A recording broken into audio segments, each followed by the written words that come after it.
Bom dia. Vou baixar só um pouquinho. Obrigado. Bom dia. Agora já melhor. Eu já votei. Ah, estranho, não é? Eu suíço, eu já votei. Mas eu votei na Suíça, porque na Suíça também são eleições hoje. Não é? Por isso já votei. Não votei aqui, mas eu acho que é isso mesmo importante. Eu também queria contar assim uma pequena história da Suíça. Nós fomos no Natal passado. Nós fomos para a Suíça com a família toda.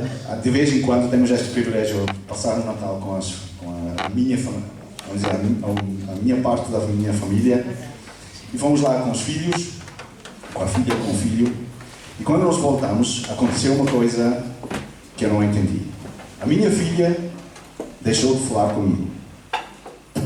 Eu não sabia porquê. Deixou de falar, simplesmente não falava mais comigo. Eu mandei mensagens, tentei ligar e tudo isso. E ela não me ligou. Uma semana, 2 semanas, um mês. Eu fiquei mesmo preocupado.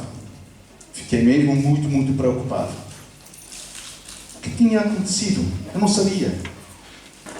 Eu não sei se vocês conhecem também situações destas. Que alguém sai e não liga para nós. Nós temos uma história bíblica que aconteceu mesmo a mesma coisa. No Lucas, quem quer acompanhar, Lucas 15, 11. Certo homem tinha 2 filhos. O mais moço dele disse ao pai: Pai, dá-me a parte que me cabe dos bens. E ele lhe repartiu os haveres. Passados não muitos dias, o filho mais moço, o mais novo, ajuntando tudo o que era seu, partiu para uma terra distante e lá dissipou todos os seus bens, vivendo dissolutamente. Depois de ter consumido tudo, sobreveio àquele país uma grande fome e ele começou a passar necessidade. Então ele foi e se agarrou a um dos cidadãos daquela terra e este o mandou para os seus campos a guardar porcos. Ali desejava ele fartar-se de alfarrobas que os porcos comiam, mas ninguém lhe dava nada. Então, caindo em si, disse: Quantos trabalhadores de meu pai têm pão com fartura e eu aqui morro de fome? Levantar-me-ei e irei ter com meu pai e lhe direi: Pai, pequei contra o céu e diante de ti. Já não sou digno de ser chamado teu filho. Trate-me como um dos teus trabalhadores. E levantando-se, foi para seu pai. Vinha ele ainda longe, quando seu pai o avistou e, compadecido dele, correndo, o abraçou e beijou.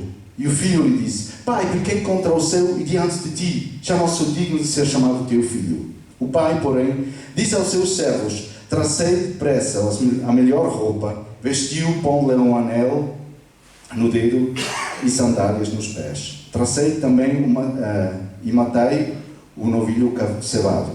Comemos e regozijamos. Porque este meu filho estava morto e reviveu. Estava perdido e foi achado. Esta é uma história muito conhecida, não é? Esta foi a história que nós, agora todo o verão, fizemos os nossos musical camps. Fizemos muitas vezes esta história. E esta história, eu gosto muito desta história. Eu gosto mesmo. Só, vocês aqui no português, como no inglês também, chamam esta história como? O filho pródigo, exatamente, não é? O filho pródigo.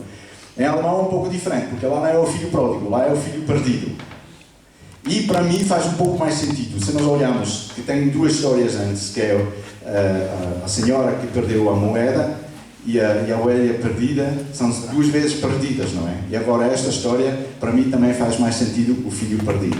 E por isso, vou chamar esta história não filho pródigo, não é? Porque o título não é propriamente da história da Bíblia, foram homens que colocaram lá, e por isso não há nada errado a dizer filho pródigo, filho perdido em vez de filho pródigo, não é? Porque eu queria falar mesmo sobre os perdidos, não é? A minha filha, já contei no início, foi perdida. Mas todos nós, com certeza, todos nós temos pessoas à nossa volta que são os perdidos. Sejam filhos, seja o marido, seja uma esposa, um irmão, país, amigos, até irmãos da igreja, perdidos. Acho que todos nós temos perdidos, concordam? Já há alguém aqui que não tem ninguém na família à sua volta que não tem ninguém perdido? Estão a ver? Estão a ver? Quer dizer, é um assunto sério. Na nossa história bíblica, nós chamamos o filho perdido. Ele cresceu num lar judaico, não é? Ele tinha muitas regras, tinha muitas coisas para seguir, muitas tradições. E ele era o filho mais novo. Quer dizer, não tinha direitos, não tinha nada. O mais velho normalmente recebe a herança, recebe a casa, recebe a bênção do pai, não é? Mas o mais novo normalmente não recebe nada. E este filho, o mais novo, queria sair de casa. E queria que o pai parte a herança. Precisamos pensar um pouco isso. A herança é o quê? A herança recebe-se quando? Normalmente a herança recebe-se depois da morte, não é?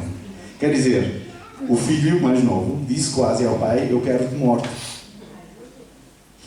Pesado, não é? Pesado.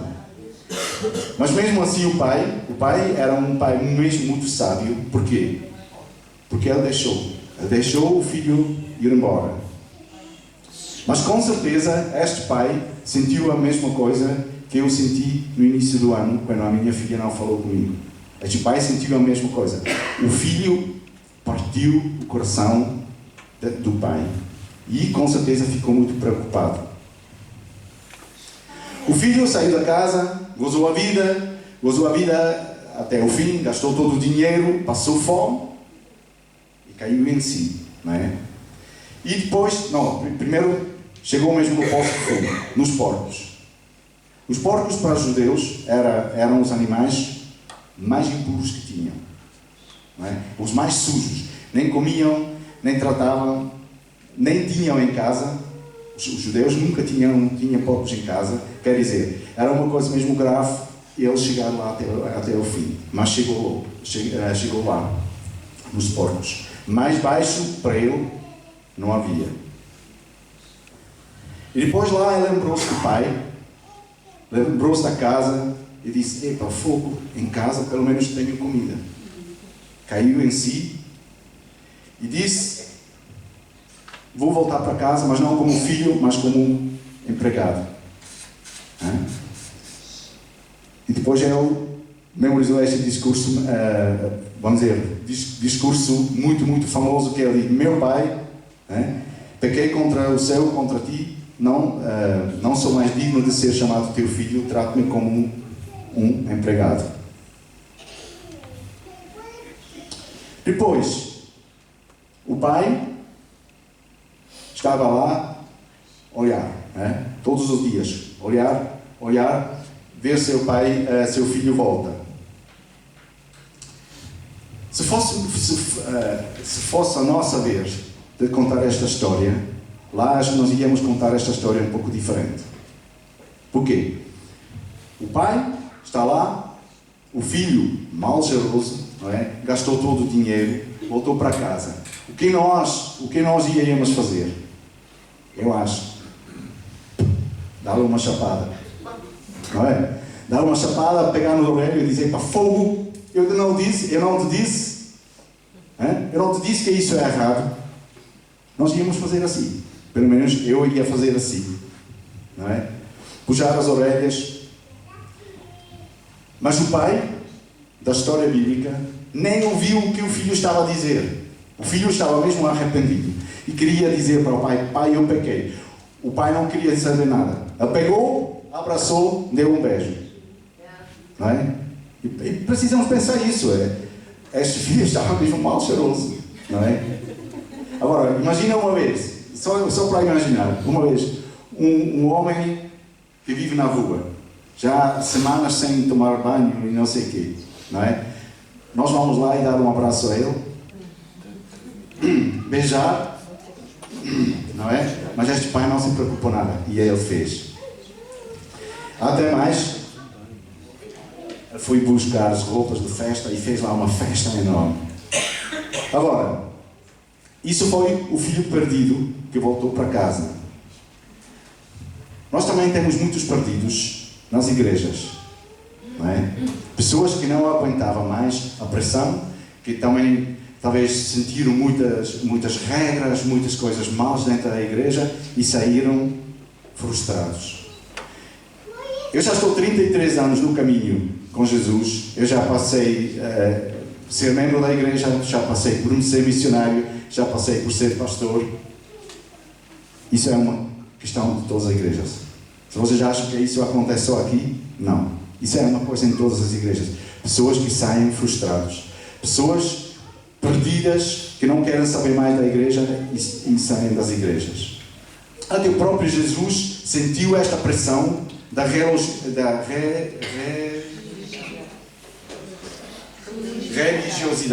Exatamente, religiosidade. Jesus sentiu quando os sábios falaram com ele. Por exemplo, uma história, quando eles chegaram perto dele, no Mateus 9,14, então chegaram ao pé dele os discípulos de João, dizendo: por que jejuamos nós e os fariseus muitas vezes e os teus discípulos não jejuam? Não é? Quer dizer, aqui era uma pressão religiosa. Os discípulos de João disseram: epa, nós estamos a fazer, os teus não estão a fazer. Eu acho que Jesus também sentiu aqui esta pressão religiosa. Agora, o que fazer? O que fazer nestas situações? Nós podemos afastar as pessoas e dizer: epa, vão-se embora. Se pessoas saem da igreja, dizer: epa, vão lá, eu estarei com vocês. Não? Nós podemos criticá-los, não é? Dizer: epa, vocês fizeram isso, tal. Mal. Nós não deveríamos criticar ninguém. Nós não somos expertos, nós não temos todas as respostas, não é? Se eu vejo, por exemplo, com os meus filhos, quantas vezes eu estou a criticá-los, que dizer: epa, fizeste mal isso, tal, em vez de motivá-los, de dizer: epa, fizeste isso muito bem, positivo, encorajar, certo? Nós muitas vezes fazemos o contrário. Nós, como os pais, é óbvio que nós queremos os melhores para os nossos filhos. Nós estamos a procurar os nossos erros. Eu tenho que dizer, os nossos filhos, infelizmente, nem a filha nem o filho estão a andar na igreja. Vocês só viram uma vez quando no nosso casamento viram cá.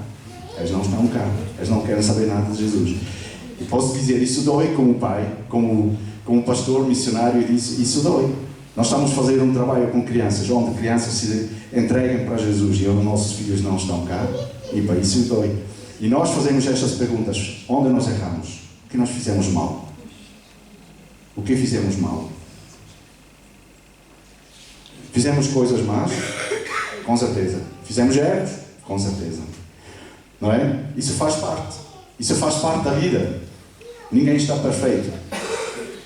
Podíamos melhorar? Sim. Podíamos ler livros melhores? Sim, podíamos, não é?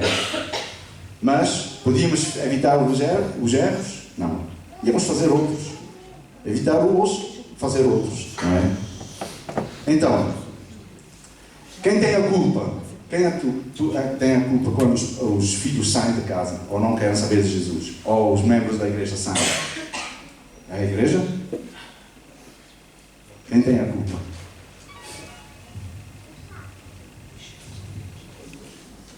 Somos nós, como igreja, que somos culpados para as pessoas saírem? Talvez um pouco sim, não é? Os pais também têm uma certa culpa, que os filhos são assim, mas 100%? Não. Porquê? Porque eles fizeram as próprias decisões. Os nossos filhos, quando os meus filhos tinham 18 anos, eles fazem as próprias decisões. Eles fizeram a decisão que não querem vir mais para a igreja. Então, lá eu já não posso fazer nada. Nós sabemos melhor, não é? Nós sabemos melhor que andar com Jesus seria a melhor coisa. Mas eles se afastam. Eles não querem saber. Isso é a decisão dos filhos.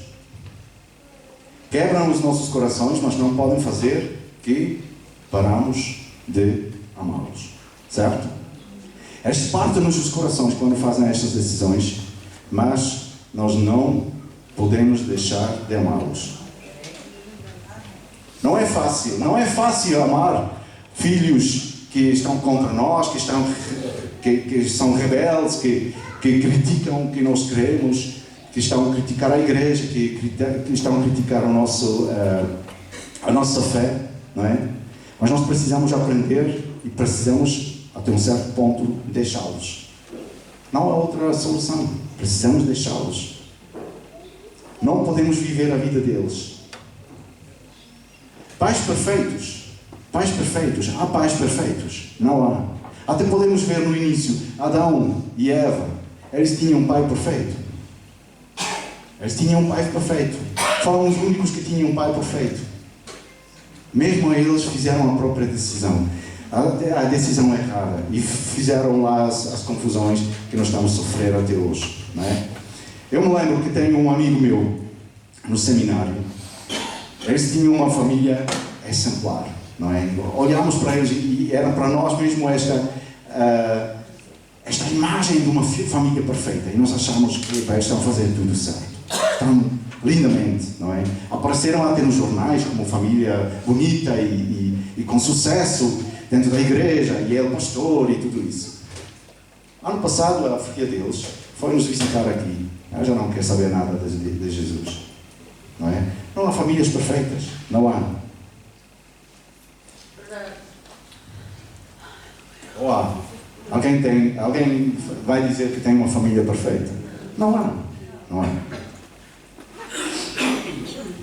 Nós precisamos largar os sentimentos desta culpa. Nós temos uma certa culpa, sim. Mas não é 100%. Não é? Porque os nossos filhos, os membros que saíram da igreja, que não queriam mais saber da igreja, fizeram a própria decisão. Foram eles que fizeram esta decisão. Não é?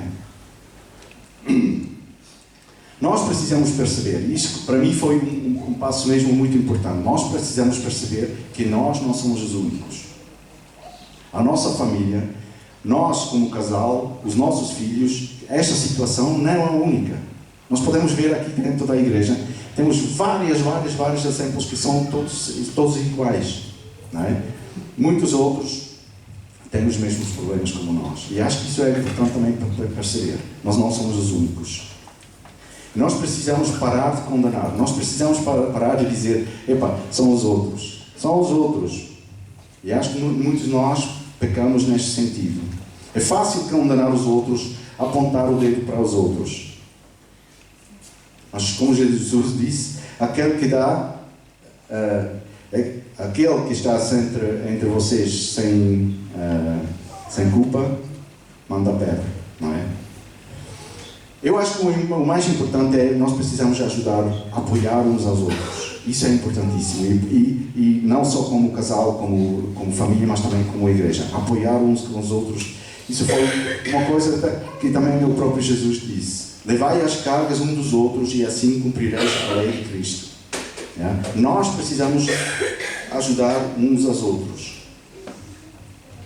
E depois, nós precisamos, como o filho, o pai da história do filho perdido, ou do filho pródigo, ele está a preparar a casa. Ele estava preparado, ele estava lá todos os dias a olhar. E com certeza tinha lá a roupa já pronto, não é? Para estar pronto quando ele volta. Se a casa do pai for cheia de amor, os perdidos vão voltar. Isso é uma frase que eu li, que eu gostei muito.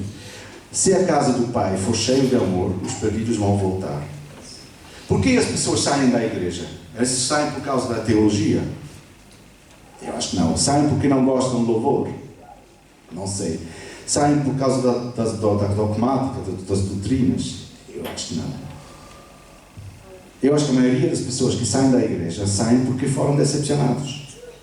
Não é? Foram magoados. Falta amor.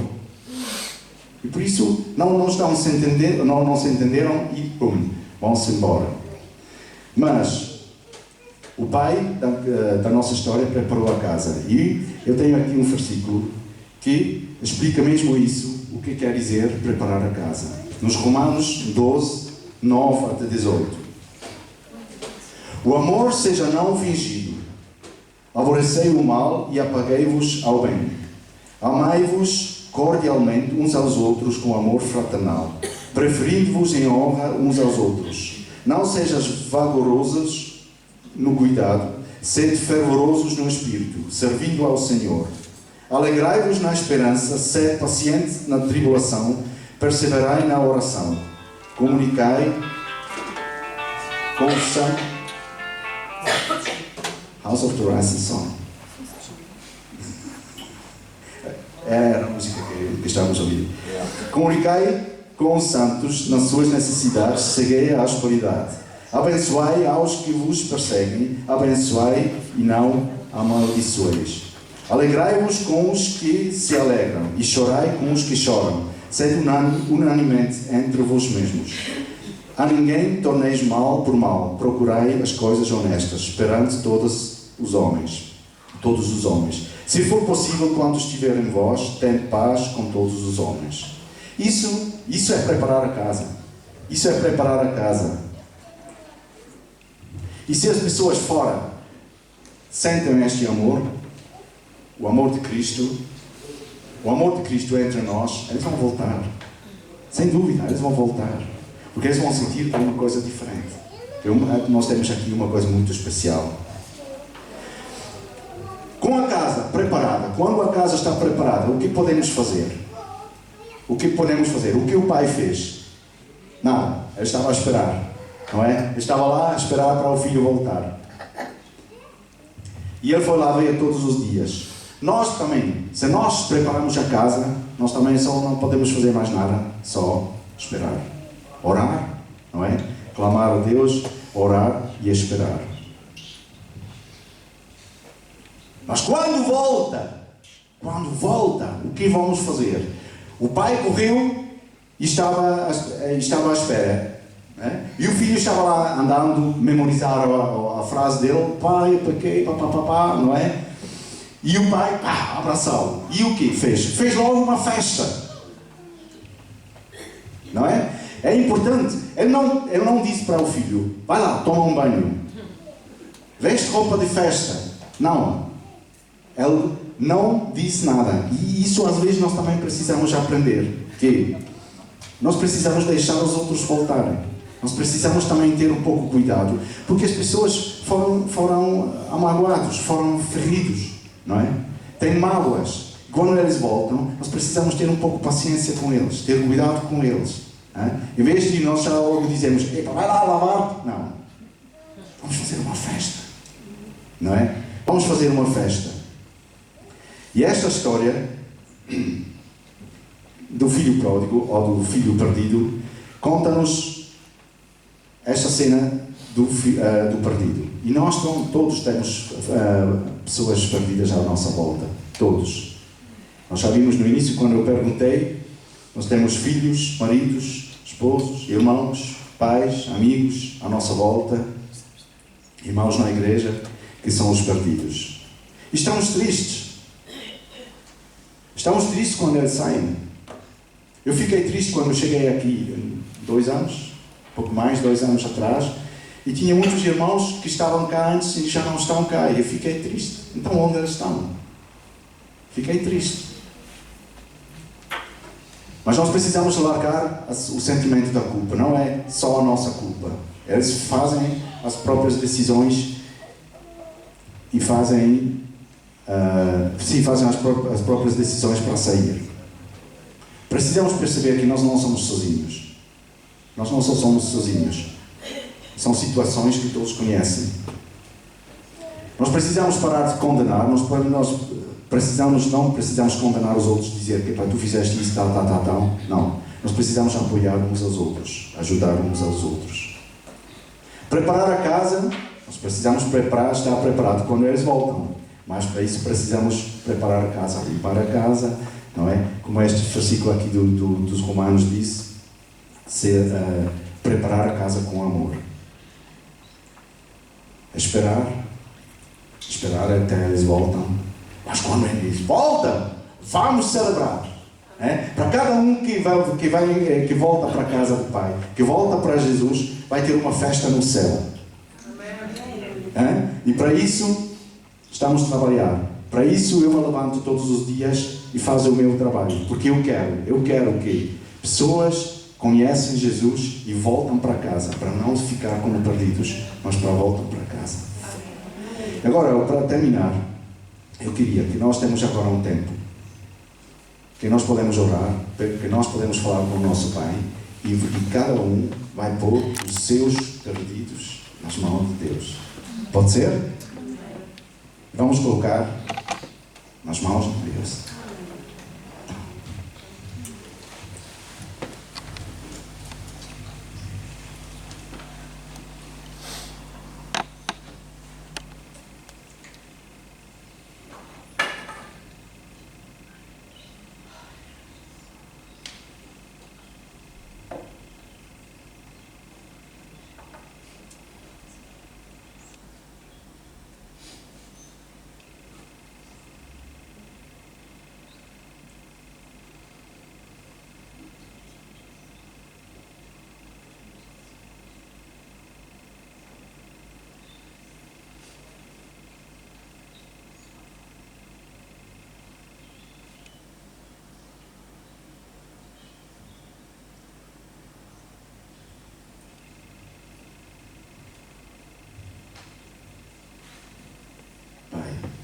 Tu ouviste agora todas as pessoas que nós colocamos nas tuas mãos, os nossos familiares, amigos, irmãos, os perdidos. Nós colocamos todos isso nas tuas mãos, tu conheces cada um, conheces cada coração. E nós estamos convictos que tu preocupas muito mais com eles do que nós, porque tu amas eles tanto, tanto, tanto. Muito obrigado por este privilégio que nós podemos estar aqui como igreja. E prepara-nos para nós podermos ainda crescer neste amor, no amor de Ti, amor cheio de Cristo, para nós conseguirmos preparar esta casa. Está pronto para as pessoas voltarem para Ti. Não é para crescer a igreja, é para eles voltarem para Ti. Muito obrigado porque podemos pôr tudo isso nas Tuas mãos. Amém. E só para terminar, a minha filha voltou a falar comigo. Amém.